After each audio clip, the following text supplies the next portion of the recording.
महाभारत के युद्ध में बर्बरिक नाम के एक धनुर्धर ने बड़ी अहम भूमिका निभाई थी। बर्बरिक की गिनती दुनिया के श्रेष्ठ धनुर्धरों में की जाती थी। विशेष बात यह है कि बर्बरिक युद्ध न लड़कर भी पांडवों की जीत की वजह बने। बर्बरिक भीम के पुत्र घटोत्कच के पुत्र थे। बर्बरिक को आरंभ से ही धनुष विद्या में रुचि थी। बर्बरिक को भगवान शिव ने वरदान दिया था कि वह अपने 3 बाणों से ही तीनों लोग जीत सकते हैं। भगवान शिव ने उन्हें वरदान के साथ 3 अमोघ बाण भी दिए थे।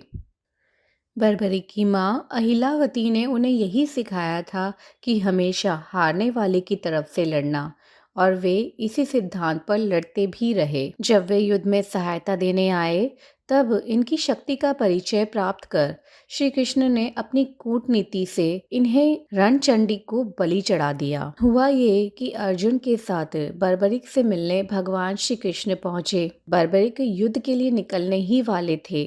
बर्बरिक के तस्कर में 3 ही तीर देखकर ब्राह्मण का भेष बदलकर श्री कृष्ण ने उनका मजाक उड़ाते हुए कहा और ये चुनौती दी कि अगर श्रेष्ठ धनुर्धर हैं तो सामने खड़े पीपल के पेड़ के सारे पत्ते एक ही तीर में गिराकर दिखाएं।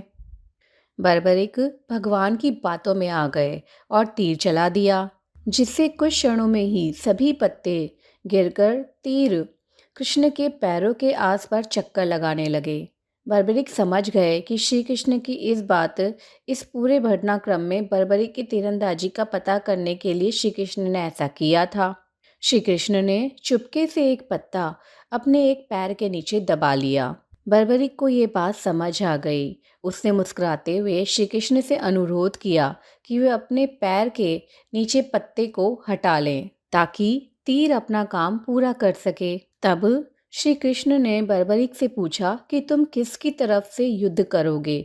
तो बर्बरिक ने उत्तर दिया कि अपनी माँ को वादा कर चुके हैं कि जो पक्ष हारेगा वो उसी की तरफ से युद्ध लड़ेंगे। तब श्री कृष्ण, जो ब्राह्मण वेश में थे, उन्होंने दान में बर्बरिक का सिर मांग लिया। बर्बरिक ने अपना शीश काटने से पहले भगवान से विनती की कि वे सिर्फ एक बार अपने वास्तविक रूप का दर्शन करा दें। भगवान श्री कृष्ण ने उनकी विनती स्वीकार कर ली और अन्य कोई इच्छा बतलाने को कहा। तब बर्बरिक बोले कि वो कटे सिर के साथ ही पूरा युद्ध देखने की इच्छा रखते हैं। श्री कृष्ण ने उनकी इस इच्छा को पूर्ण किया और बर्बरिक का सिर समीप ही एक पहाड़ी, जिसे खाटू कहा जाता था, वहां स्थापित कर दिया। यहीं से बर्बरिक ने पूरे युद्ध को देखा। कलयुग में बने हारे का सहारा। इसके बाद श्री कृष्ण ने बर्बरिक को एक वरदान दिया कि कलयुग में लोग उसे श्री कृष्ण के अवतार की तरह पूजेंगे।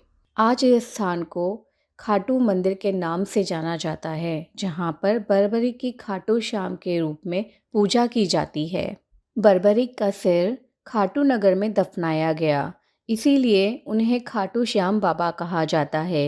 एक गाय उस स्थान पर आकर रोज अपने स्तनों से दूध की धारा स्वतः ही बहा रही थी। बाद में खुदाई के बाद वहां पर उनका शीश प्रकट हुआ, जिसे कुछ दिनों के लिए एक ब्राह्मण को दे दिया गया। एक बार खाटू नगर के राजा को स्वप्न में मंदिर निर्माण करने के लिए और शीश मंदिर में सुशोभित करने के लिए प्रेरित किया गया। तदंतर उस स्थान पर मंदिर का निर्माण किया गया। कार्तिक माह की एकादशी को शीश मंदिर में सुशोभित किया गया, जिसे श्याम बाबा के जन्मदिन के रूप में मनाया जाता है। हारे का सहारा।